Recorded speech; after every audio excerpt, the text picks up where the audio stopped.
ಬೆಟ್ಟದ ಮೇಲೊಂದು ಮನೆಯ ಮಾಡಿ ಮೃಗಗಳಿಗೆ ಅಂಜಿದೊಡೆ ಎಂತಯ್ಯ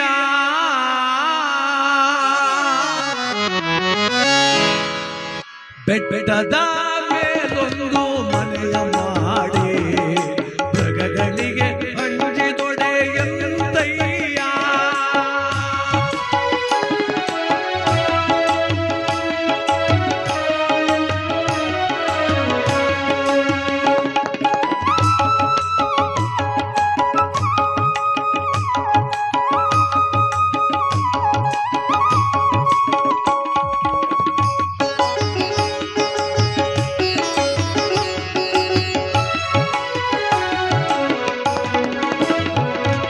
ಸಮುದ್ರದ ತಡಿಯಲೊಂದು ಮನೆಯ ಮಾಡಿ ಸಮುದ್ರದ ತಡಿಯಲೊಂದು ಮನೆಯ ಮಾಡಿ ನೊರೆ ತೊರೆಗಳಿಗಂಜಿದೊಡೆ ಎಂತಯ್ಯ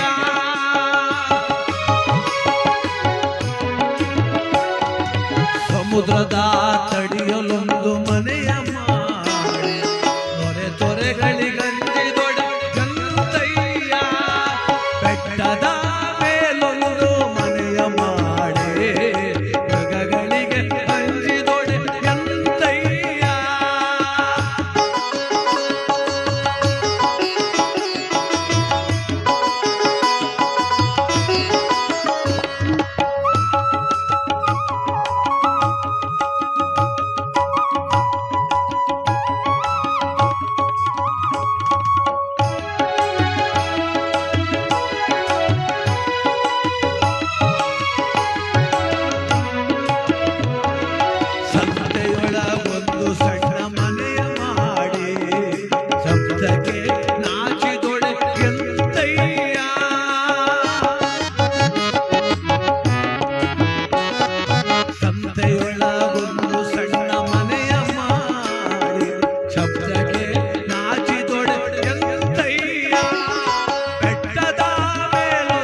ಲೋಕದಲ್ಲುಟ್ಟಿದ ಬಳಿಕ ಸ್ತುತಿ ನಿಂದನೆಗಳು ಬಂದರೆ ಕೋಪವ ತಾಳದೆ ಸಮಾಧಾನಿಯಾಗಿರಬೇಕು ಕೋಪವ ತಾಳದೆ ಸಮಾಧಾನಿಯಾಗಿ ಇರಬೇಕು ಬೆಟ್ಟದ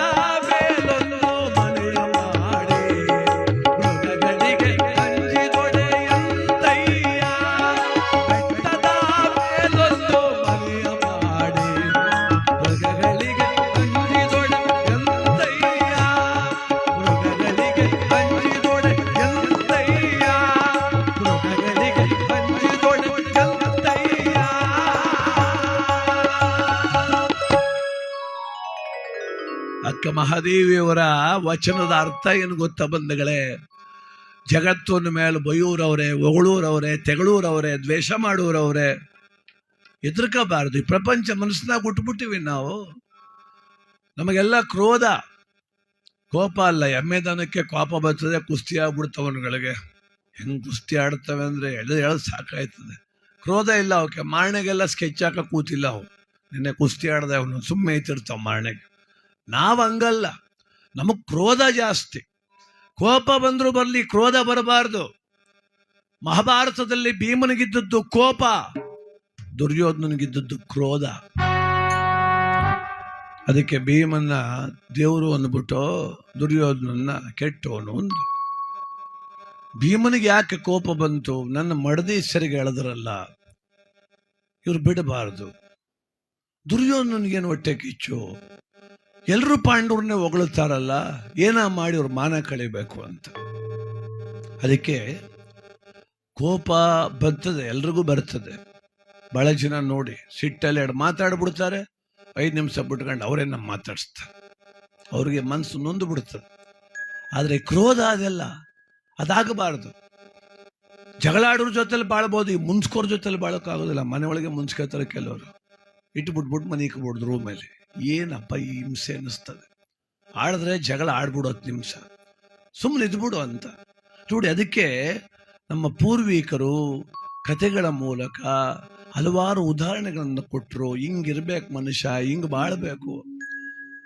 ನಾವೇನು ಪ್ರಶ್ನಾತೀತ್ರೆ ಅಂದ್ರೆ ವಯಸ್ಸಲ್ಲಿ ದೊಡ್ಡವರಾಗ್ಬಿಟ್ರೆ ಆಗೋಯ್ತಾ? ಯಾರು ನಮಗೇನು ಹೇಳಂಗಿಲ್ವಾ? ಹೇಳ್ಬೇಕು. 5 ವರ್ಷದ ಮಗ ಹೇಳ್ದ, ಯಾರಿಗೆ ಬುದ್ಧಿ? ಅಪ್ಪನಿಗೆ. 5 ವರ್ಷದ ಮಗ ಅಪ್ಪನಿಗೆ ಬುದ್ಧಿ ಹೇಳ್ದ. ಯಾರು? ಪ್ರಹ್ಲಾದ. ಅವರಪ್ಪ ಹಿರಣ್ಯಕಶ್ಯಪಂಗೆ ಹೇಳ್ದ ಬುದ್ಧಿಯ. ಬೇಡ ಕಣಪ್ಪೋ, ನೀನಲ್ಲ ದೇವ್ರು, ದೇವ್ರು ಬ್ಯಾರೆ ಅವನೇ, ನನ್ನ ಮಾತು ಕೇಳು ಅಂದವ್. ಲೇ, ನಾನೆತ್ತು ಮಗ, ನೀನೇ ನನಗೆ ಹೇಳುದು ಅಂದವ. ಕರಳು ಬಗಸ್ಕೊಂಡ್ ಸತ್ತ.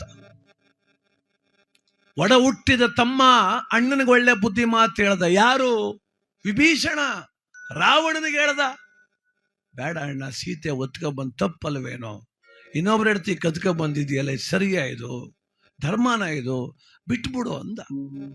ಲೇ, ನೀನ್ ನನ್ನ ತಮ್ಮ, ನೀನೇನ್ ನನಗೆ ಹೇಳುದು ಅಂತ ಒದ್ದಾಚಿಕೆ ಆಗ್ತಾವಂದ. ಕೊನೆಗೆ ಪ್ರಾಣ ಬಿಟ್ಟ ರಾವಣ. ಯಾಕೋ ಅವ್ರಿವ್ರು ಹೇಳಿದ್ರು ಸರೋಗುವುದಿಲ್ಲ ಅಂತ ದ್ವಾಪರಾಯುಗದಲ್ಲಿ ಸಾಕ್ಷಾತ್ ಕೃಷ್ಣ ಬಂದು ದುರ್ಯೋಧನ ಬುದ್ಧಿ ಹೇಳ್ದ. ನಿನ್ನ ದೊಡ್ಡಪ್ಪನ ಮಕ್ಕಳವರು, ನಿನ್ನ ಅಣ್ಣ ತಮ್ಮಂದ್ರವರು, ಕೊಟ್ಬಿಡು, ನಿನ್ನಿಚ್ಛೆ ಇದ್ದಷ್ಟು ನಾನ್ ಪಾಲ್ ಮಾಡಲ್ಲ. ಈಗ ರಾಜ್ಯನ ನಾನ್ ಪಾಲ್ ಮಾಡಲ್ಲ, ಇದನ್ನೇ ಕೊಡು ಅಂತ ಕೇಳಲ್ಲ ದುರ್ಯೋಧನ. ನಿನಗೆ ಸಂತೋಷ ಏನದೆ ಅಷ್ಟಾರು ಕೊಡಯ್ಯ, ಅವ್ರಿಗೆ ಕೊಟ್ಬಿಡು ಅಂದ. ಕಟ್ಟ ಕಡೆಗಾದ್ರೂ ಪಾಂಡವರನ್ನು ಕಾಡಿಗಟ್ಟುತ್ತೇನೆ. ಏನ್ ಆಟ, ಏನ್ ಡೈಲಾಗು ನಾಟಕದಲ್ಲಿ. ಅಂದ್ರೆ ಡೈಲಾಗ್ ಬರ್ದವ್ರು ನಂಗೆ ಅಂದ್ಮೇಲೆ ಗೊತ್ತಿಲ್ಲ, ಒಟ್ಟಿನಲ್ಲಿ ಅವನ ಉದ್ದೇಶ ಅದೇ ಇದ್ದದ್ದು, ಅವ್ರು ಕೊಡಬಾರ್ದು ಪಾಂಡವರಿಗೆ ಅಂತ. ಒಂದೇ ಒಂದು ಇಂಚ್ ಕೊಟ್ಟನ ನಾನು ಭೂಮಿ ಅಂದ. ಪೂರ್ತಿ ಬಿಟ್ಬಿಟ್ಟು ಹೋದ ಒಟ್ಟೊಟ್ಟಿಗೆ, ಮಡಿಕಾಳಿ ಎಲ್ಲನೂ ಅಂದ್ಬಿಟ್ಟು. ಕೊಳ್ಳಿ ಹಿಡಕ್ಕೂ ಮಾಗಿಲ್ದೆ ಹೋಯ್ತು ಕೊನೆಗಾಲದಲ್ಲಿ. ಅದಕ್ಕೆ ಬಂಧುಗಳೇ, ಯಾಕೆ ನಾವು ಹರಿಕತೆ, ಈ ಒಂದು ಭಜನೆ ಎಲ್ಲ ಹಿಂಗೆ ಕೇಳ್ಬೇಕ್ರಿ? ಕೇಳ್ತಾ ಕೇಳ್ತಾ ನನ್ನಲ್ಲಿ ನಾನು ಪರಿವರ್ತನೆ ಆಗ್ಬೇಕ್ರಿ.